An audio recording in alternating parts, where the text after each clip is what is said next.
Hi guys, I just got home from work and I just want to share one verse from the book of Job na sobrang na-amaze ako at gusto kong i-share sa inyo. Kasi sobrang nito makatotohanan. Sabi sa Job chapter 28 verse 28, "And to man has said, Behold, the fear of the Lord, that is wisdom, and to depart from evil is understanding." Meron din ito sa Tagalog na ang pagkakaroon daw ng takot sa Diyos ay kaalaman. At ang paglayo sa kasalanan o pag-iwas naman po sa kasalanan ay karunungan. Kahit pagbaliktarin natin, isa lang tinutukoy nito. Ito yung totoong wisdom or karunungan. Yung pag may takot ka sa Diyos at pag umiiwas ka na sa kasalanan. Ngayon, magbibigay ako ng example. Kasi para kay God, ang tao na walang takot sa Kanya at ang tao na nagpapatuloy sa kasalanan, itinuturing niyang mangmang. May isip naman tayo alam naman natin yung mali or tama, di ba? Para bang halimbawa nito ay sa school, yung estudyante. Yung isa ay nag-review, alam niya yung sagot. Tapos yung isa namang estudyante, hindi siya nag-review. So, hindi niya alam ang sagot. Nagsagot siya dahil gusto niya lang magkaroon ng sagot kahit alam niyang mali.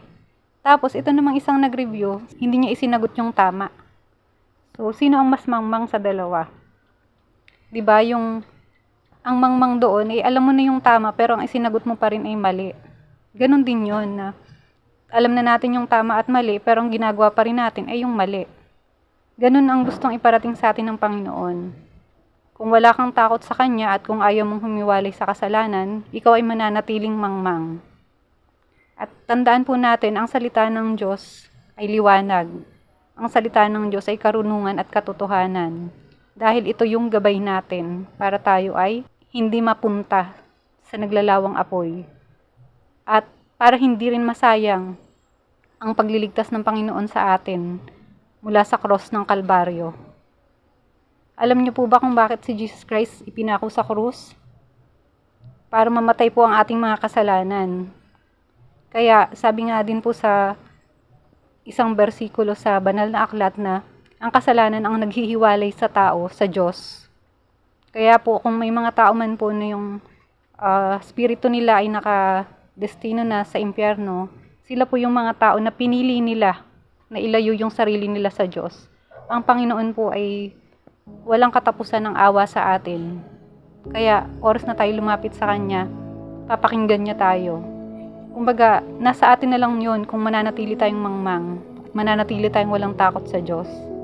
Nawa po, ngayong bago kayo matulog, sikapin niyo pong humingi ng kapatawaran sa nagawa niyong kasalanan, nakalipas man yan, o kakatapos niyo lang gawin sa buong araw. Bawat araw po ay mahalaga sa Panginoon, kaya po tuwing umaga ginigising niya tayo, kasi binibigyan niya ng pagkakataon ang bawat isa sa atin na manumbalik sa Kanya. Sa mga gusto pong mas makilala pa ang Diyos, kung kaya niyo po panoorin niyo lahat ang video ko at higit sa lahat po, kung maaari, magbasa po kayo ng Biblia. Hindi po dahilan na ay busy sa work or ay alam mo yun, ang daming dahilan. Huwag nyo na pong hintayin na huling hininga nyo na saka nyo hahanapin ang Diyos. Yun lang po at magandang gabi.